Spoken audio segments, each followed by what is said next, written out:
상상만 하던 움직이는 좌대를 만든 거야. 문도 낡아 떨어지고 바닷물에 부식돼가지고 말이야. 디테일한 재미, 깨알 재미, 담벼락 너머로 이게 흘러내린 개나리까지. 이게 구조적으로 불가능할 거라는 얘기들을 많이 했는데 결국은 해냈어. 안녕하세요, 미미 여러분. 오늘은 미미상인 아트선재센터 미술관에 왔습니다. 아트선재센터에서 서도호 작가님의 전시가 열리고 있습니다. 집을 보여주는 방식으로 자신을 표현하는 아주 세계적인 작가이신데 2003년에 여기 아트선재센터에서 전시를 한번 한 적이 있었고, 작가가 같은 미술관에서 개인전을 2번 하는 일이 흔치는 않기 때문에 과거의 서도호가 어떻게 달라졌는지도 너무 궁금한데 혼자 가기 싫으니까 같이 가요. 여기가 1층 전시장입니다. 이쪽은 서도호 작가가 그렸던 스케치북에 그린 여러 그림들, 보통 드로잉이라고 하는데 3차원 조각이나 입체를 만들기 위한 이런 드로잉을 좀 특별한 용어로 에스키스라고 하는데 작품이 여기 있습니다. 서도호 작가는 어떤 구상을 했던 건가? 이 작가에게 옷은 우리 몸을 감싸는 옷인 동시에 우리 몸을 지켜주는 집이기도 하거든. 코오롱 스포츠와 협력해서 계속 개발 중인 프로젝트라서 집 프로젝트의 일환으로 만들고 있는 옷. 이걸 입으면 북극에서 최소 일주일 동안 생존할 수 있을 거라는 기대를 갖고 만드는 거라서 일종의 방호복 같은 거? 북극은 너무 추우니까 이런 걸 입어야 되는데 바람이 안 들어오게, 심지어 여기는 태양광 에너지까지 만드는 장치를 넣어서 이거를 봐야지. 서도호 작가는 서울에 있는 집을 떠나서 뉴욕에서 살았는데 여기가 뉴욕과 서울과 런던을 이어서 이 세 개가 딱 같은 거리가 있는 지점을 찾았더니 세상에 북극이었던 거야. 근데 북극에는 사람이 집도 지을 수도 없고 살 수도 없을 텐데 그 안에서 퍼펙트 홈을 생각하는 그 과정이 여기 담겨 있으니까 영상이라고 그냥 스쳐가면 안 돼. 꼭 이걸 봐야 돼. 이게 너무 재밌어. 이게 관람차야. 디너를 하러 가는 관람차인데 저기를 타고 들어가면은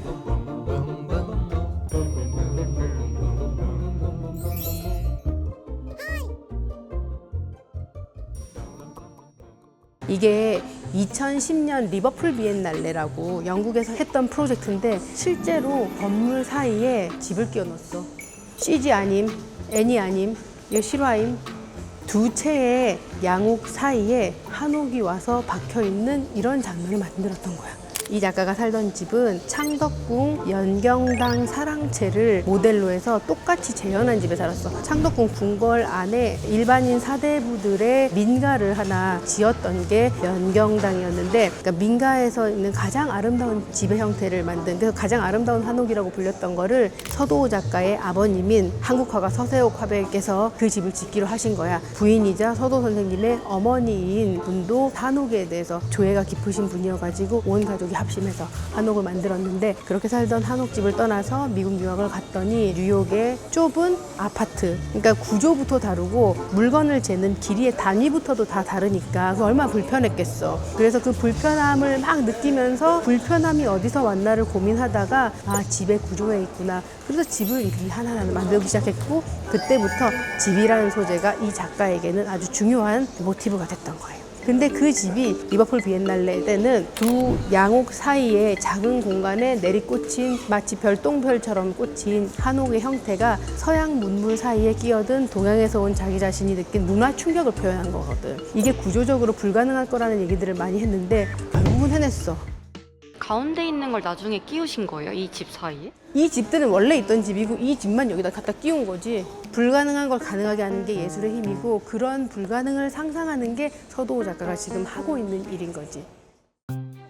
이것도 신작이던데, 서도호 작가는 2000년대부터 외국에 나가서 활동하고 있는 이주민으로서의 자기 삶에 대한 고민을 하다가 지금은 집을 떠난 사람들이라고 할 때는 이민자 이외에도 난민들도 있고 전쟁으로 인해서 또 떠나야만 하는 상황에 있는 사람들도 있고, 그런 문제들을 이제 뉴스로 접하면서 고민하다가 만든 이 작품. 이게 조금씩 움직이게 돼 있고 기울어져 있어가지고 물이 출렁출렁 하는데, 여기 있는 이 한옥은 아까 우리 봤던 서도호 작가님이 성장했던 그 성북동 한옥집. 그래서 우리의 정체성이 모래사장에 놓인 집처럼 언제 떠나려 갈지 모르고 계속 밀려오는 바닷물에 조금씩 이렇게 허물어져가는 이런 상황에 처할 수 있는 여러 난민 문제까지도 다 생각해서 만든 작품인데, 작품이 또 너무 귀여워. 잘 보면 이 안에 소중했던 집에 있던 어떤 것들이 바닷물에 쓸려가기도 하고. 되게 슬프다.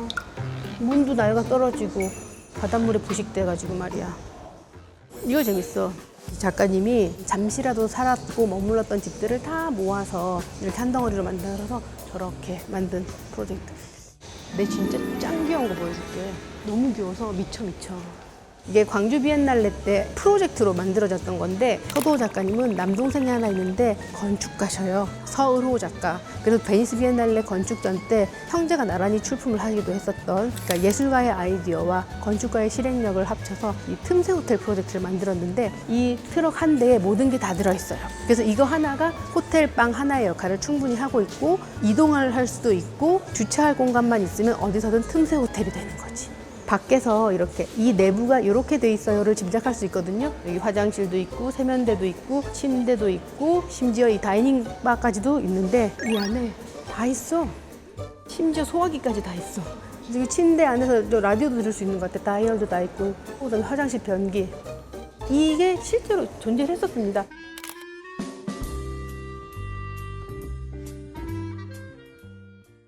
그런 맥락에서 이 집도 이제 상상 속의 집이지만 저렇게 틈새 호텔을 만들 수 있으면은 서도호 선생님이 그토록 사랑하고 애정하는 집도 트럭에 담고 다닐 수 있지 않을까 하는 상상.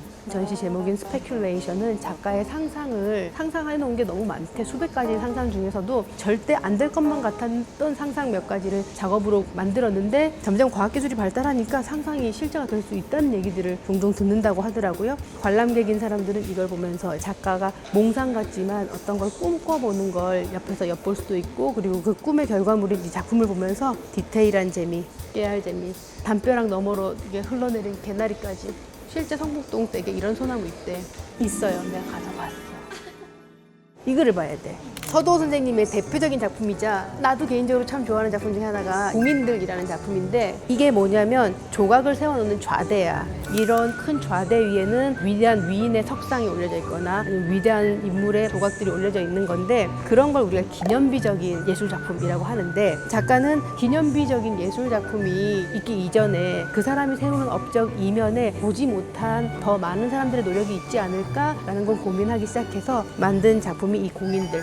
퍼블릭 피규어스인데 1988년에 만든 그 작품은 이렇게 움직이는 게 아니었어. 300명 정도가 이렇게 좌대를 떠받치고 있는 작품인데 서도선 작품 중에서 이렇게 좌대에 떠받치는 작품, 그다음에 투명한 또 판을 떠받치는 작품이 있는데 이게 지금은 미국의 스미소니언 미술관 앞마당의 야외 설치 작품으로도 이게 지금 나와 있고 전시 중인데 세상에 이번에 이 작품이 1988년에 처음 만들어진 뒤에 상상만 하던 움직이는 좌대를 만든 거야. 그래서 이름도 알 수 없고 얼굴도 보이지 않는 작은 사람들이지만 실제 역사를 만들어갔던 그 사람들이 움직여가는 일까지 할 수 있게 만든 기념비적인 동상이라는 거는 사실 덜 민주적이고 내가 생각하기에 이 작품의 의미는 가장 민주적인 기념비가 아닌가 생각하는데 움직이다 보면 센서가 둔해서 떨어질 위험도 좀 있다는 얘기를 들으셨대. 그걸 보고 작가가 우스갯소리로 그러면 민주주의의 위기라고 해두죠 라고 하셨대.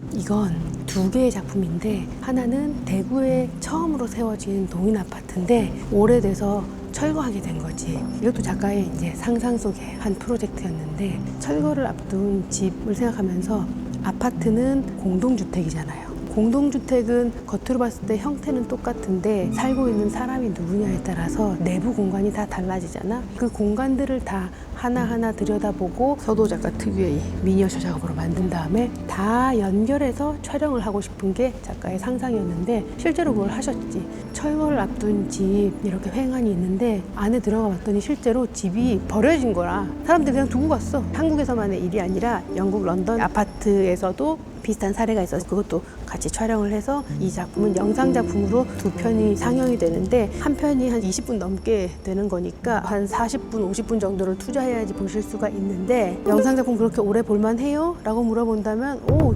물론이지. 디테일한 거 보는 재미가 아주 숨막히게 재밌어요. 왜 그렇게 됐는지 모르겠지만 천지작업이 저를 대표하는 작품처럼 돼버려가지고 그거만 하시는 걸로 보통 생각을 했었는데 천지작업은 진짜 인산의 일각이고요. 바티선지에 전시된 스페큘레이션 같은 프로젝트들이 이제 제 머리를 꽉 차고 있는 그렇게 설명을 드립니다.